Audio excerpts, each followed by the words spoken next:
Welcome to Afternoon Light, the podcast of the Robert Menzies Institute, hosted by Georgina Downer.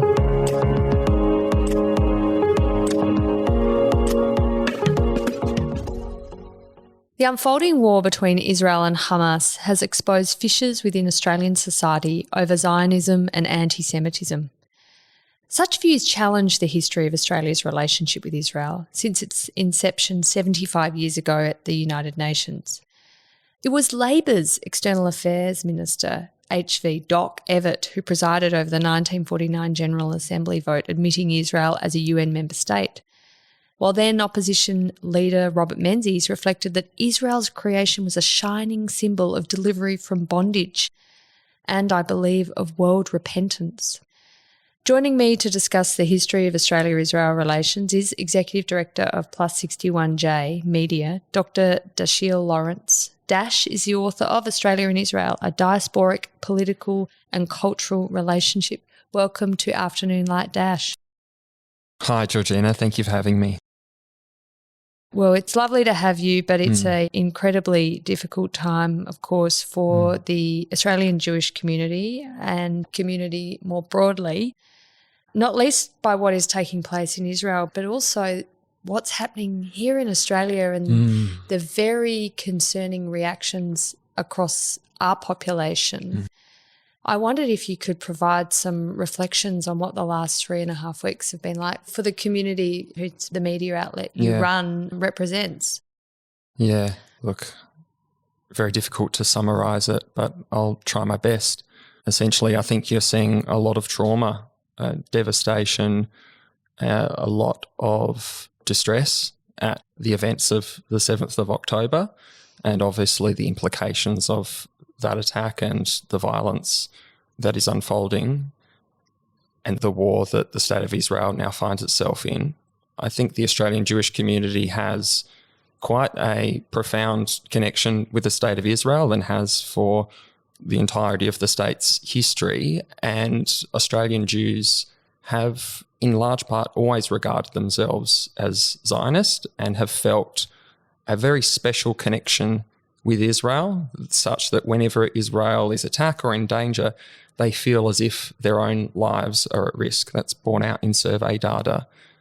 And so naturally, when you have an attack of this size, this scale, with the kind of violence that was meted out to Israelis on the 7th of October, what you're getting is a traumatised response and a feeling of incredible insecurity. And I obviously in many different WhatsApp groups and hearing lots of different views and reflections from people from across the political divide, I might add, from those that perhaps may have been quite critical of Israel in the past or found themselves voicing a lot of opposition to the state's policies, through to those ardently supportive of the State of Israel and its government. So I've been hearing from a raft of people, and almost uniformly, I think there is a shock at the response from sections of the Australian population, from politicians through to media, through to civil societies and groups, the ways that they have been silent in responding to the events, the ways that they have not extended condolences, the ways that they have not extended compassion, but in some instances stepping up and immediately calling for a cessation of hostilities, immediately saying that Israel is engaging in genocidal acts, immediately calling out Israel's response. And I think they quite naturally feel, where is the care for Israeli lives? Where is the care for Jewish lives? So that response has been uniform across the community, from all sections of the community that I know and connect with. And naturally, the Jewish community organisations and the Zionist leadership is now doing all it can to represent the interests of its community and to be in solidarity with the State of Israel. It's interesting, the Australian Jewish community, different from other Jewish communities around the world, is much more Zionist. And so you get much more of a sense here, I think, than in other countries of that attachment to Israel as the promised land, the homeland of the Jewish people. And you also, of course, have the children, grandchildren of Holocaust survivors very highly represented here, perhaps different from other countries around the world. So there is that trauma that is being passed down through the generations. Very few, of course, Holocaust survivors still alive to this day, but their children are and grandchildren, of course. So that must be an even more difficult position to be in, having that history. Yes, I think you're right. Yes, Israel and Zionism really does infuse Jewish life. Australia's home to a very vibrant Zionist youth movements, play a huge role in the lives of many young Australian Jews growing up. If you attend a Jewish day school in this country, you are absolutely going to learn about the state of Israel and grow to have some connection and affection for it. And similarly, you will grow up with a very strong understanding of the Holocaust, as you say, by virtue of the very large number of Holocaust survivors who were settled here in Australia and their descendants. And those three pillars, Zionism, Israel, and the Holocaust, are and have always been major pillars of Australian Jewish communal life. And while the relationship with Israel has fluctuated, and I think that in the last couple of decades you've seen Australian Jews expressing new and different relationships with Israel that didn't need to be meted through or mediated by established organisations, and so therefore able to have perhaps a more nuanced relationship with Israel. I would say that even despite perhaps the opposition to many of the policies of the current Israeli government, there is still a connection there that is very powerful. Before we get on to a discussion of contemporary relations between Australia and Israel, particularly government to government or relations at international organisations level, I think it's important to understand how connected Australia is to the birth of Israel as a state in 1948. Can you tell me about what was happening in the mid-40s? I mean, we're just in the very, very last days of World War II. What was happening here with the Australian Jewish community and its lobbying of the Australian government, which of course played such an important role at the UN forming the State of Israel. I think we're called the surrogate midwife of the State of Israel. Yes, Australia did play a very important role in the establishment of the state, and you're right, you do trace it back to the 1940s, really, when what was quite a small then Zionist movement, the Australian Jewish community at that point was sort of largely assimilationist, Anglo-Jewish, not particularly Zionistic, but there was this budding Zionist movement that was emerging in the 1930s and 1940s. And among that movement, among those leaders that were working behind the scenes to win support for the Zionist aims and objectives in politics and in civil life and across the general population, there were a few leaders who really zoned in on a couple of targets, if you like. One of those leaders was quite an extraordinary man, Max Freilich, who was born in Poland, educated in Vienna, and arrived in Australia in the 1920s. And through a friendship he had with a Jewish parliamentarian, New South Wales parliamentarian, Abe Lander, he was introduced to Doc Evatt. And Doc Evatt, just a most amazing man who obviously was initially first a state parliamentarian in New South Wales, then went on to become a High Court judge at the age of 36. And then by the 1940s had decided that actually he was done with the High Court and he was more interested in other things. So off he went to federal parliament. He was introduced to Freilich and a number of other Zionist leaders. And they were of the view, Freilich was of the view, that those connections that they forged with him proved to be very important, and that from their very first meetings with Evatt, that Evatt indicated that when the time would come, if there was ever an opportunity for a state of Israel to be established, that his actions would would contribute in some way. And so Freilich took him on his word and felt that there was a very warm, supportive relationship there. I think they had a couple of other meetings over the following years, as obviously Australia and the world were in the midst of a war, so there was no possible resolution at this point. But after the war, with the formation of the United Nations and Everett's ascendancy, by that stage he was External Affairs Minister, a big role to play in the United Nations. United Nations effectively given this very difficult, vaunted task of how to resolve this mess that was the British Mandate of Palestine. And it was Everett, it would seem, who played a vital role in bringing some kind of resolution to the question of what to do with the British Mandate of Palestine.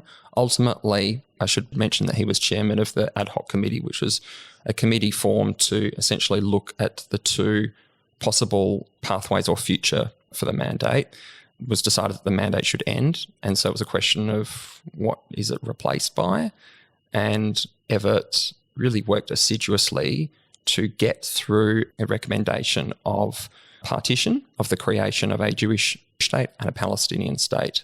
And it seems, I've been kind of going over some of his writings and memories of the time, that it was, as you can imagine, the sort of thing that appeared to topple over at any point. And if were it not for him and his commitment to seeing through that there would be a partition plan, it's quite possible that there would never have been a vote on such a plan, a partition, and therefore ultimately never a state of Israel being established.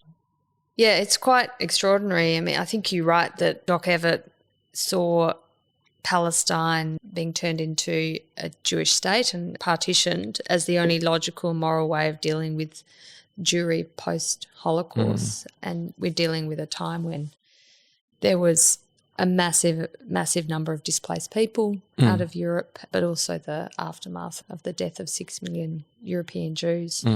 And I mean, as I mentioned in my introduction, this is Robert Menzies, who's opposition leader at the time, was in full agreement with Doc Everett, who becomes president of the General Assembly, the first president of the new General Assembly of the United Nations, that this was a way of the world repenting for the horrors of the Holocaust. So in the years after that, how did Australia navigate its relationship with this new state of Israel? Things weren't very straightforward, clearly, for Israel. There's been quite a few wars with its neighbours, particularly, of course, the Suez Crisis, which Australia was involved in. But how did that relationship evolve, do you think, Dash? Yeah, well, even back to the First World War, when Australian Light Horse Brigades fought alongside and encountered, in a friendly, warm sense, local Jewish members of the Yishuv, the pre-state of Israel Jewish community. And on both accounts, it would seem that there were warm relations developed between Australians and Jews in Israel at that point. And so there had already been some notion that Australians were warm and predisposed to supporting Jewish people in Israel. And so by the time Everett steps up and helps navigate through to the partition plan and ultimately the establishment of the State of Israel through the General Assembly, there is this sort of recognition that Australia has been there for Israel, that there is this history of a warm friendship, there is some connected past. And so, look, the Suez Canal crisis, it's an interesting one, isn't it? Because ultimately, you did have Australia and Israel effectively on the same side by virtue of the fact that they were in conflict with Egypt. How much was the Menzies government? Where was his, ultimately, I imagine, I don't know, but I imagine that his interests were primarily in serving the British and what was strategically of interest and value to them, and that just so happened to align with Israel as well. I don't profess to be an expert on Menzies or Menzian politics, but certainly it does seem that through that period, there was just this general continuation of those warm relations, positive regard for the State of Israel, recognition that Australia had played that role at the United Nations. And that probably carried on through the 1960s. Certainly in 1967, there was uniform view of support politically in Australia for Israel's position. What happened after that?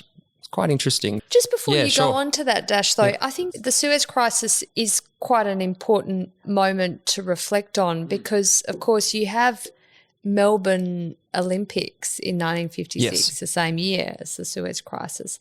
And Egypt, Iraq and Lebanon boycott the Olympics to protest the invasion of Egypt by France and Israel. And, of course, Menzies in Australia and the UK and these 5 nations are putting together a real delegation that is led by Menzies to protest to President Nasser the nationalisation of the Suez Canal by Egypt.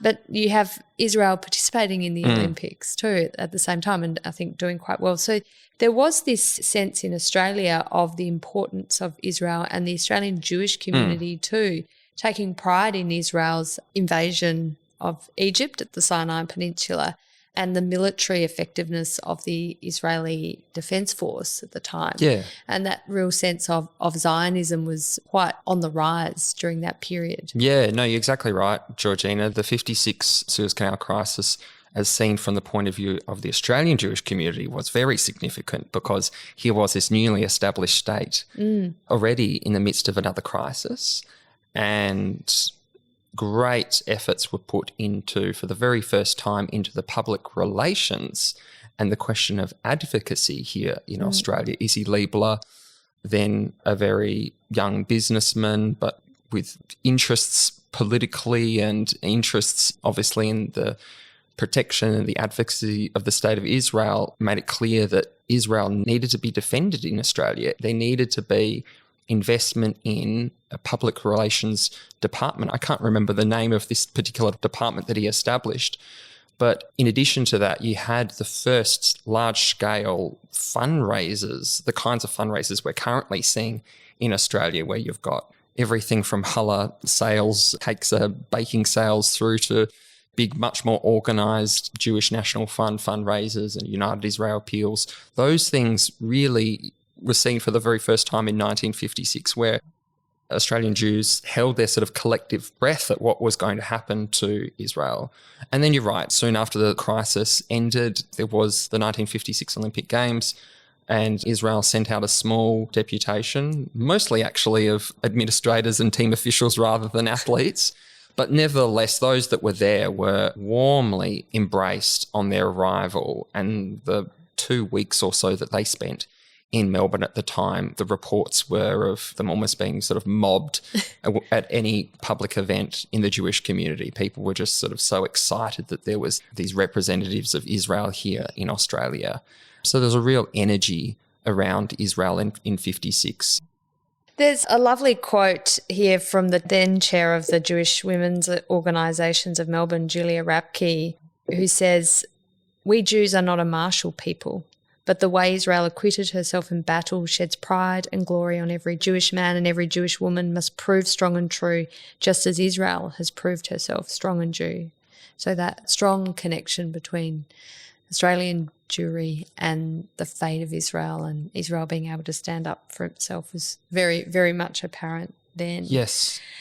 But what do you think since then have been the biggest tests in the relationship? Because it has been tested. Yes. It's not always smooth sailing. No. And particularly the way Australia has positioned itself at the United Nations, where the position of Israel has always been under great pressure, despite the UN being so important to the founding of Israel. Yes, yes. Oh, absolutely. The irony. Yeah.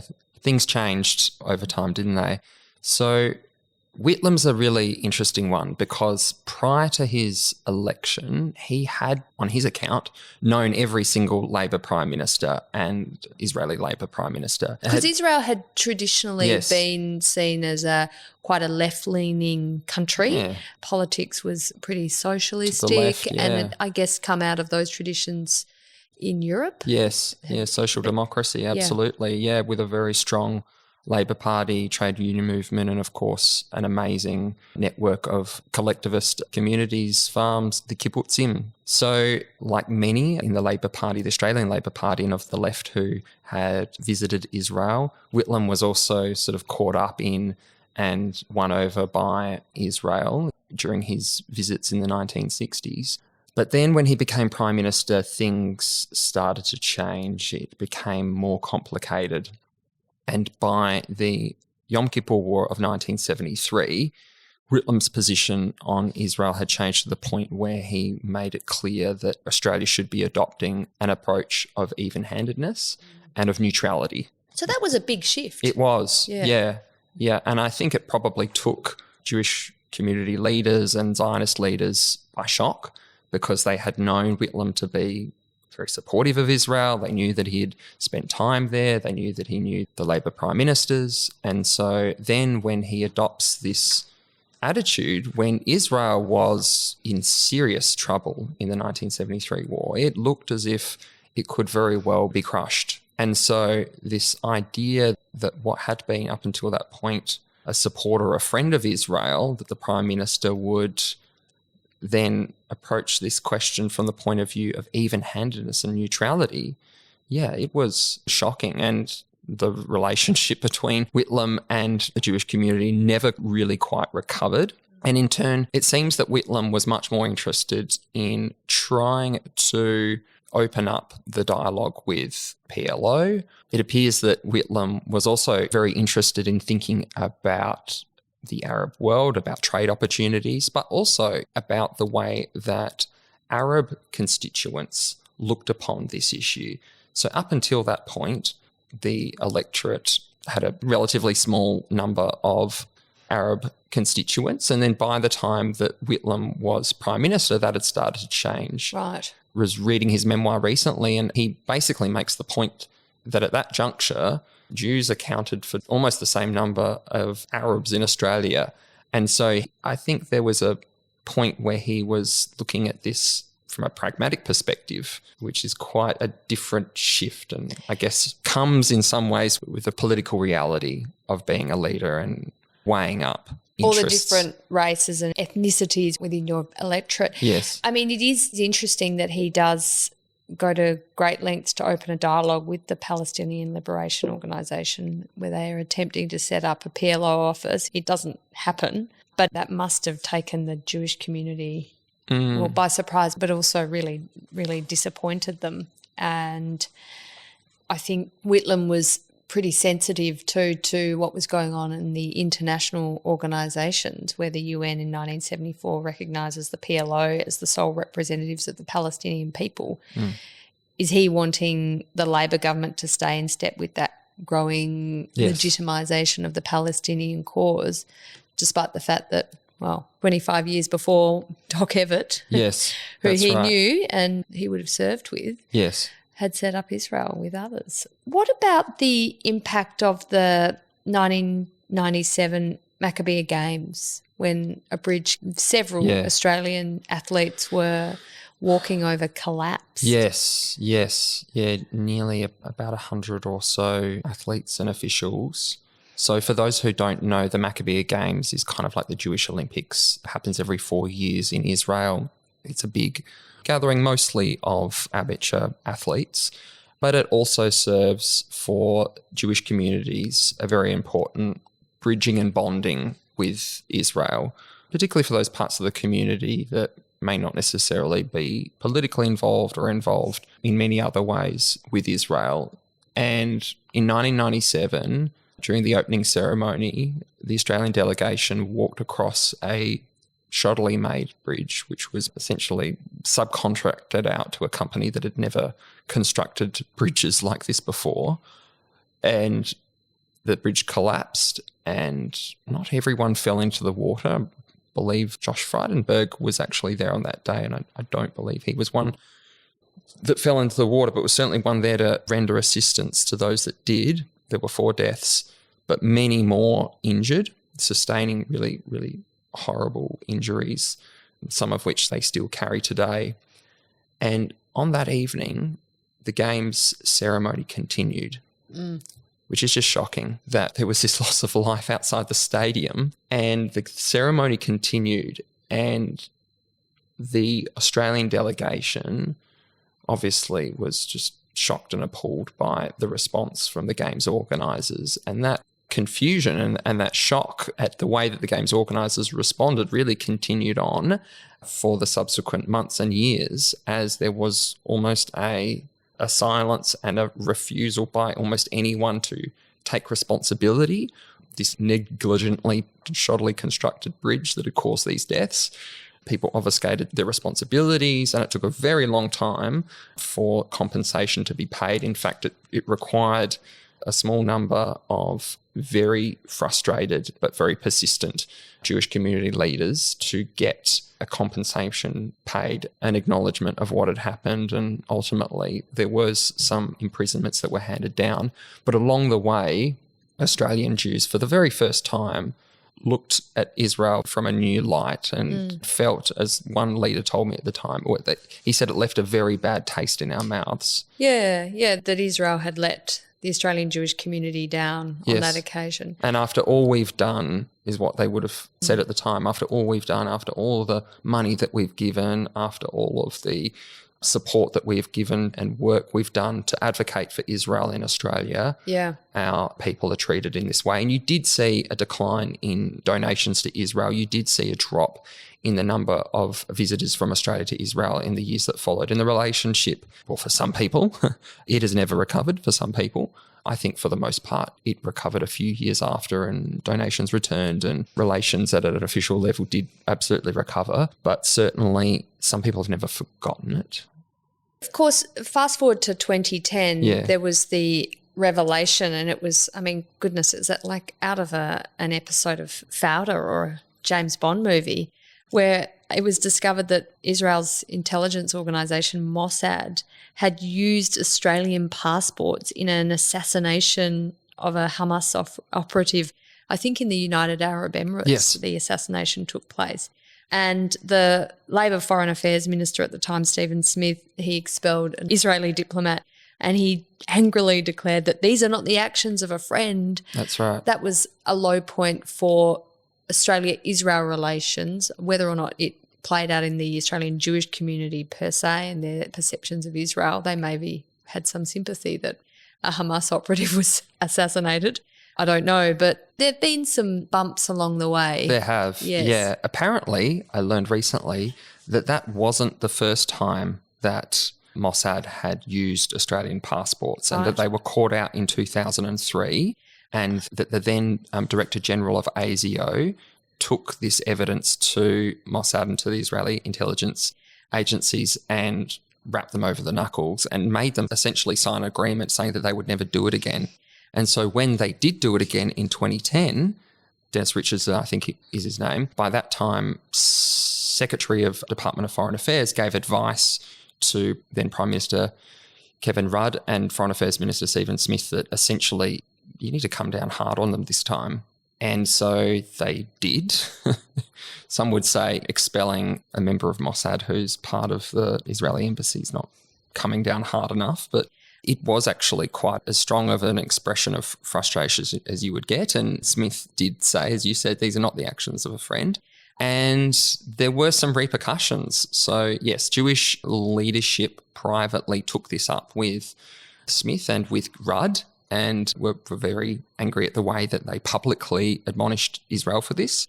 And also the Israeli ambassador, also by Rudd's account at least, really put him in the doghouse. So there was this pushing back both from the Jewish community and naturally from the Israeli embassy here in Australia. But that did pass, and really since then there has continued to be this expression of goodwill, of warm relations, it's interesting. of friendship. Kevin Rudd as Prime Minister, when he first is elected in late 2007, he says as one of his foreign policy priorities he would like Australia to be elected to the United Nations Security Council, one of the rotating spots on there, and goes on a massive wooing campaign of all the members of the United Nations, which there are, I think, 192 or so. And a lot of those members, this is UN politics, are pro the Palestinian cause and very, very sceptical or anti the Israeli cause. So that has also influenced, hasn't it, the Australian government's position on Israel. I mean, Rudd becomes much more critical of Israel than his predecessor John Howard had been. And UN politics does matter to some prime ministers, to some Australian governments, more than others. Definitely. And the same for Bob Carr, who briefly served as foreign minister as well. And he had previously been quite a strong supporter of Israel, regarded himself as an advocate for Jewish community interests in Australian politics. And so, yeah, it seems particularly for members of the Australian Labor Party that it is a difficult balancing act. And then when it comes to the UN, sometimes when these resolutions are raised, instead of voting against resolutions that are condemning Israel, or the approach has been to abstain. Yeah, and this, of course, has just happened in the last week or so, with Australia abstaining on a vote calling for an immediate humanitarian truce. So it hasn't voted against this, and the concern was that the resolution didn't adequately criticise the Hamas terrorist attacks on Israel. It was a bit too, I guess, neutral on the Hamas terrorist attacks. And the concern in the Australian Jewish community is Australia shouldn't just abstain, it should vote against these resolutions. But this has represented, I think, a shift in this sort of new Australian government, the Albanese government, where they've even changed their recognition of the West Bank to occupied Palestinian territory rather than occupied territories, which again represents a bit of a departure from the bipartisan support for the State of Israel. Yeah, this is a really curious, interesting one to observe, the way that the Labor Party now finds itself trying to continue this bipartisan relationship that, as we've been talking about, it owns by virtue of the legacy of Evatt. The legacy of Evatt. Yes.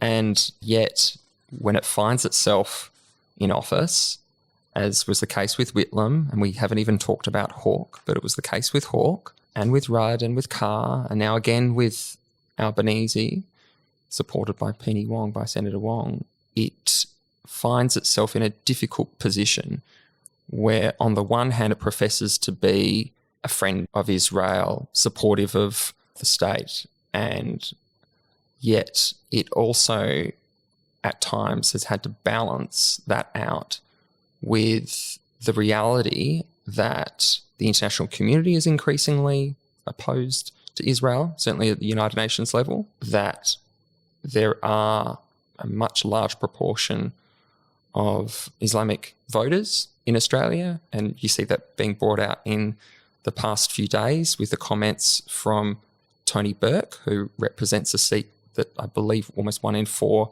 people in his electorate are Islamic, and for Ed Husic, both of whom, in addition to Anne Ali, have made comments that really call the government to attention to the views of Palestinian Australians, Islamic Australians, who want this government to adopt a much harder take on Israel.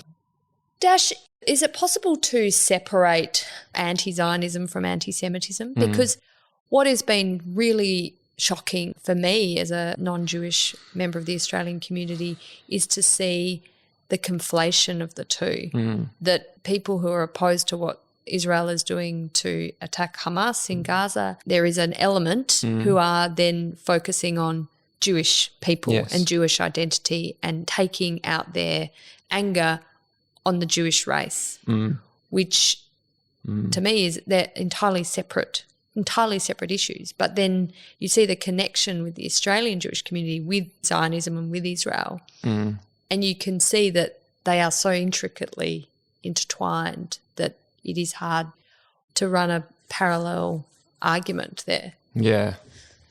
It's been said before by many others, and I believe it to be true, that not all anti-Zionism is anti-Semitism and not all anti-Semitism is anti-Zionism, although there's often a very strong overlap. And in recent weeks, it's been very disturbing to see at pro-Palestinian rallies chants of gas the Jews and death to the Jews, and signs with Nazi imagery and symbols, and some really deplorable expressions of anti-Semitism So I have to say I've been shocked by that expression, and also the sort of loss of humanity, the loss of recognition of what had happened on the 7th of October, the total silence, particularly from the progressive and left-wing parts of Australia, civil organisations and the Australian Greens, this kind of failure to recognise that these 200 plus people that have been kidnapped were just going about their day on an ordinary Saturday, and their lives are somehow, they can be relativised, or that there's a context for that kind of kidnapping. That they had it coming, or or that we need to look at the historical reasons for this. Dash, we've talked about the change in the Australian government's position on Israel, particularly with the election of the Whitlam government in 1972. And then, of course, when Israel, the Likud party, which is a right-leaning party, is elected in 77, you again have that reinforcement that the left of Australian politics is not so enamoured with the Israeli political class, well, at least when the elected government is Likud or centre-right or right-wing parties. But are we inheriting in Australia the global left's distaste for Israel, or do you think it is organic in Australia? Because it does seem like the Palestinian cause is caught up in left-wing movements and the Israeli cause, I mean, irrespective of what Jewish people in Australia vote, and they're of all, as you said earlier, they're of all political colours. It's irrelevant when it comes to their attachment to Zionism. But we do see that bifurcation along left-right divide for support for Israel or not. And I wonder if that's more an international phenomenon that's been implanted in Australia, or do we have some organic evolution of it through changes in our population, through Arab Muslim migration and the like? You might be right. The events of the past few weeks may have radically changed all of this, because it used to be that this conflict wasn't necessarily a question of right and left. At one point in our history, there were plenty of left-wing activists that supported the state of Israel and felt that didn't have to clash with Palestinian calls for the establishment of a state. I would say one thing that has made it very difficult is the growth of settlements in the West Bank. And so with the growth of those settlements, it has given the possibility of a two-state solution. It has made it more and more difficult. And that's been facilitated by the right of Israeli politics, hasn't it? Correct. And that process began from 77, from the election of the Likud government and under Begin, and successive governments since then, obviously with great attention to the current Prime Minister and the current government. Those settlements have grown and spread. And so left-wing people of the kind of the progressive left, naturally, if they also support a two-state solution, also want to see the end of those settlements. I don't know if that answers your question, but there is some context as to how the left, if we can speak so generally, have come to fall out of love with Israel. Yeah. That is one of the things you can raise. And it presents a very complicated picture for the Australian Jewish community. Yes. Who don't necessarily want to sit within that political paradigm. Yeah, particularly I know many of Australian Jews that regard themselves of the left and strongly supportive of lots of left-wing causes and feel very uncomfortable with the establishment of those settlements, and also want the Palestinians to have their home.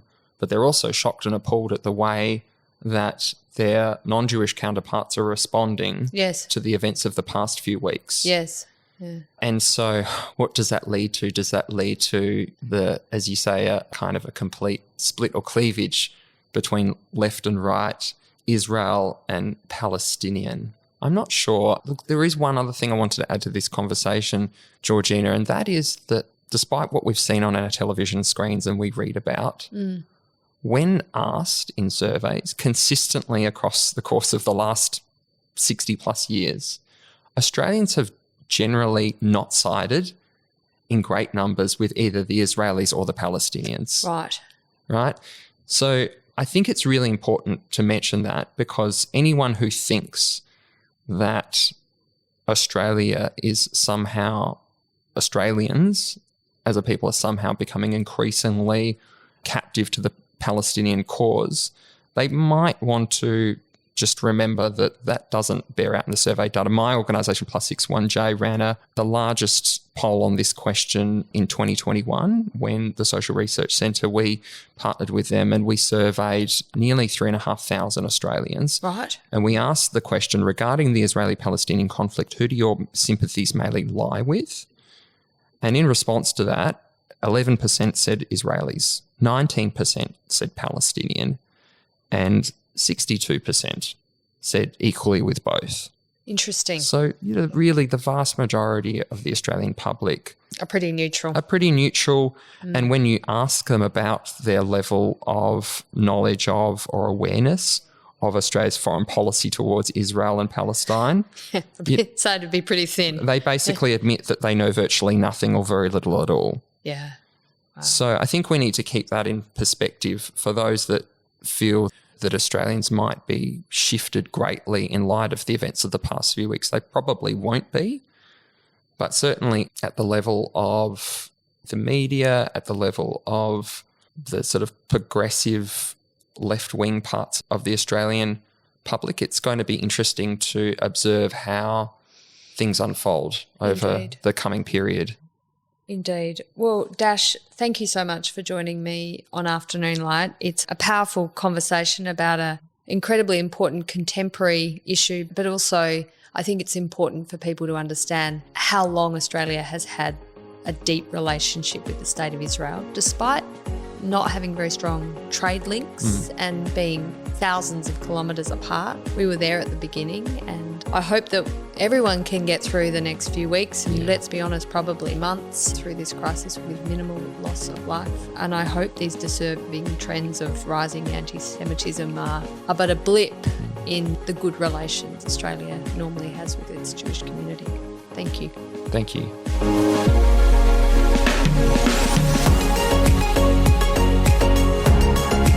That's it for this week's episode of Afternoon Light, the podcast of the Robert Menzies Institute. Please make sure to subscribe and catch up on our latest online content on our website or on Twitter, LinkedIn, and Facebook.